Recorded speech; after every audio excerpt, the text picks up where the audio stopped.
Joining us now, the ranking member of the House Intelligence Committee, Congressman Devin Nunes, and the Freedom Caucus Chairman Mark Meadows. And I got to say this about Mark, Jim Jordan, Devin Nunes. We'll add Doug Collins to the mix, and maybe Matt Gaetz, the freshman. He's overly ambitious, but a good guy, and he's really done a great job.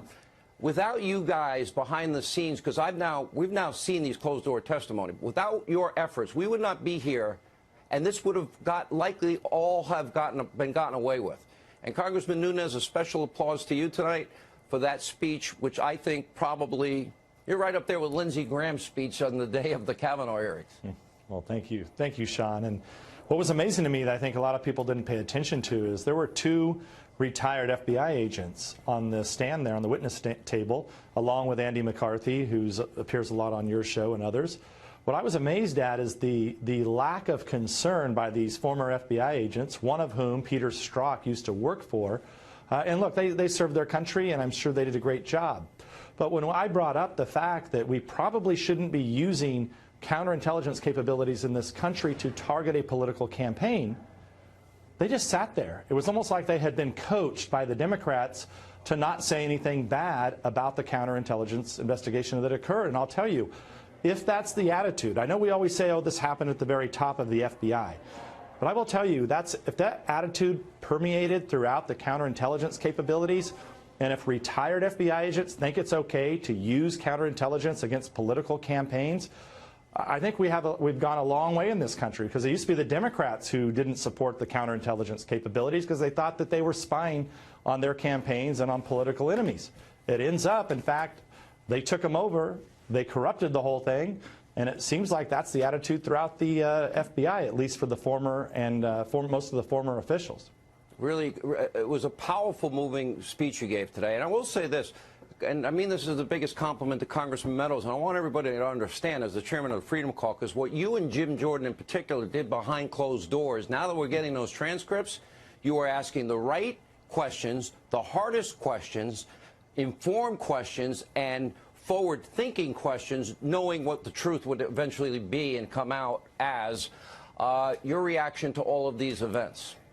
Well, thank you, Sean. I can tell you Devin Nunes has done an unbelievable job. And actually, we've had two different camps. He's seen much of the classified.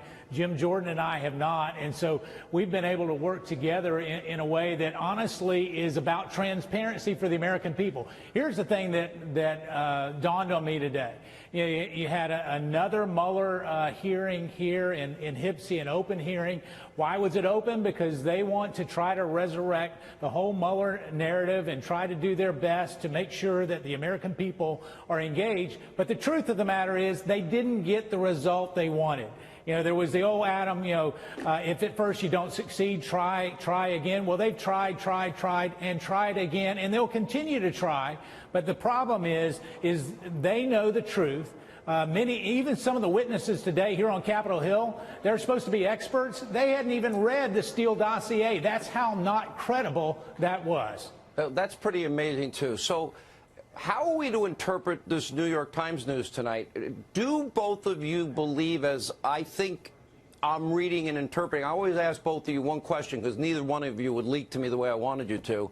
I would ask you one question. You're laughing. What's the question? Am I over the target? Am I over the target in thinking countries like Italy, allied countries, and Great Britain and Australia maybe were outsourced intelligence gathering by our intelligence people to circumvent American laws, Devin Nunes? So I think what we don't know yet is we don't know who Joseph Mifsud was working for. He's been described as a Western intelligence asset. He was in Italy, so that for sure brings up he could be a part of the Italian government of some kind, an asset there. He could be a British asset because he also lived in London. So, but there's also, it could be possible, quite frankly, that he was working for Fusion GPS or an operation like Fusion GPS through Christopher Steele. And what we still don't know at the heart of this is where did the Clinton campaign dirty operation that was run by Fusion GPS and the FBI, they were on parallel tracks. When did those merge? And that's really what I think myself and Mark Meadows have been trying to figure out for a long time. And hopefully that's what the U.S. Attorney out of Connecticut is going to get to the bottom of. We have a right to know what countries were involved in this. Well, and Ask Sean, the we're same- getting, Go ahead, Mark. yeah, Sean, we're getting a lot of whistleblowers. Primarily, the whistleblowers are coming forward because they believe Attorney General Bill Barr and John Durham are willing to get to the bottom of it. So people that perhaps were afraid under previous leadership to actually say, well, we knew this was wrong, they're coming forward now. And when we look at intelligence, we know that the intelligence community shares a lot of information. What we also know, what Devin Nunes knows, Jim Jordan, Mark Meadows, and others that have been involved, is that the Steele dossier, Christopher Steele, his dossier, not only does it have its origins with Fusion GPS and the Democrat National Committee, but other players that are connected, Sidney Blumenthal, and they were shopping it to every media outlet that they possibly could, and the FBI knew it. That's the problem. The FBI knew it prior to that first FISA, and here they are using it as credible information for a FISA application. I just think that that's totally wrong. Let me ask you both the same exit question. Most people are asking me, when are they going to be held accountable? What do you see in the future, Devin Nunes? And, you know a lot more than I do. Where do you see this going, and who would you not want to be tonight in terms of putting your head down on a pillow for a peaceful night's sleep? Well, look, if you're any of the former people at the FBI that were in those famous text messages that Mark did such a good job of getting to the bottom of, those people, I think, all have to be concerned. If you look at any of the dirty operations arms of the Clinton campaign, and there's a lot of people that were both at the DOJ involved in that, spouses of people at the DOJ that were involved, because ultimately that Steele dossier permeated down all the way through, ultimately to the special counsel. And I'll just close with this tonight. That is that I was finally able to see the scope memo. And remember, I had these concerns that it was based upon the Steele dossier.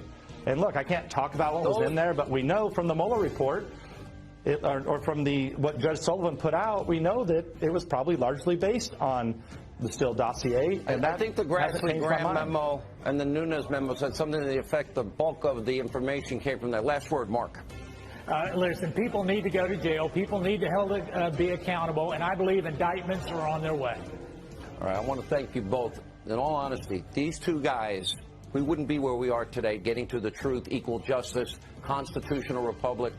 They did the right thing for their country. Thank you. Our next guest found himself in the center of a media firestorm on Tuesday. Congressman Dan Crenshaw quickly fact-checked a New York Times writer who then apologized and deleted a tweet claiming Crenshaw didn't support the 9/11 Victims Compensation Fund. So let's catch up with the man representing Texas's 2nd congressional district, Dan Crenshaw. Thanks for coming in tonight. Yeah, great to be here. You. Okay, so we want to put up some of this. The initial tweet was, anytime a Republican says they're patriots, ask them if they voted to fund the 9/11 Victims Compensation Fund. You know who's for it, Ilhan Omar. You know who hasn't sponsored it, Dan Crenshaw. I hope you do the right thing. If not, why aren't you? Now, that's since been deleted because you said, hey, listen, check your facts. I actually co-sponsored this thing. But in response to you, he questioned why you delayed getting behind this particular piece of legislation. There's so many problems with the premise of his tweet. Okay, first of all, that patriotism is tied to some legislation. That is a pretty inexcusable thing to say. You're gonna stand on the graves of 9/11 victims and claim that I am not a patriot, that I have not defended this country against the perpetrators of 9/11, that I have not defended this country in order to prevent another 9/11 from happening. That's a really inexcusable accusation right from the get-go. So people know you've done multiple combat tours of duty and obviously have paid a price. Right. And then listen to what they're actually doing. And this started with Alexandria Ocasio-Cortez. She was the first to try and use this really dishonest, cynical tactic. They're going to look through thousands of bills that are out there. They're going to find which ones have not been co-sponsored by certain members, and then they're going to claim that you don't support it because you haven't had the chance to co-sponsor it yet. That's absurd. That bill just came out of a committee this week. So back when these accusations were made, I hadn't even had the chance to look into it yet. And you're going to attack somebody and say they don't support something just because they haven't had a chance to co-sponsor it yet? So that's why I actually do my due diligence. This is a multi-billion-dollar bill. We should look into it. I met with John Field, one of the guys whose organization is pushing this really hard. I met with them. I actually learned about it, and then we got behind it. It's really that simple. So this is really dishonest tactics. They know it's dishonest, and we cannot get to this place in politics where you're seeking out something that somebody hasn't co-sponsored yet and then claiming they're against it. Because they know that the public doesn't quite understand that they think you're voting against it, when in reality that never happened. So he deleted that and said you had been a holdout. So you explained that you wanted to peruse this for yourself. He also said, thanks for letting me know. I'm glad that you did, and I have no problem correcting and updating the record with facts. Now try it with your comments about Ilhan Omar. You'll feel better. Sincerely, a fellow patriot. So did you take that as an apology? No, it's at best a half apology with a snarky little snipe at me in the end. Again, defending the indefensible comments by Ilhan Omar regarding 9/11, which is where all of this materialized. It's actually really sad, because they have succeeded in politicizing 9/11. They've succeeded in politicizing this bill for the Victim Compensation Fund, and frankly, it's shameful. It's absolutely shameful. Okay, I quickly want to ask you about the border as well, because there are now questions about this idea of housing people at Fort Sill in Oklahoma. Yeah. One of your Democratic colleagues, Congresswoman Judy Chu, says this: during World War II, Fort Sill was used as a prison for innocent Japanese Americans.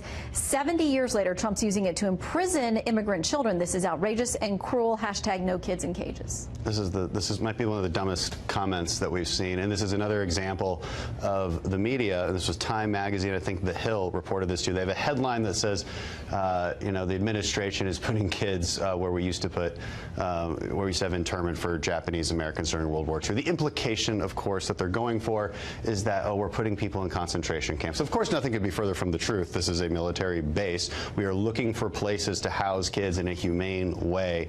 You know, it's like saying, hey, you know what, we can no longer have visitors at Alcatraz. We just can't do it. I mean, we can't have kids walking around Alcatraz, right? No, I mean, it's nonsense. It's used for something different now. It is not a concentration camp. It's not even close to that. They've said that they're going to open it up to media and let people come look at it. Again, you know, you can make your arguments without being so unbelievably dishonest, but they just can't help themselves. How are we supposed to trust members of the media when they put out stories like this? I just can't believe it. Well, and members of Congress as well. We know there's a lot to be done on immigration. Republicans and Democrats both have a place to move on that, so we'll watch for that. But in the meantime, Congressman, always great to have you in. Great to be with you. Stopping by. Thanks, Shannon.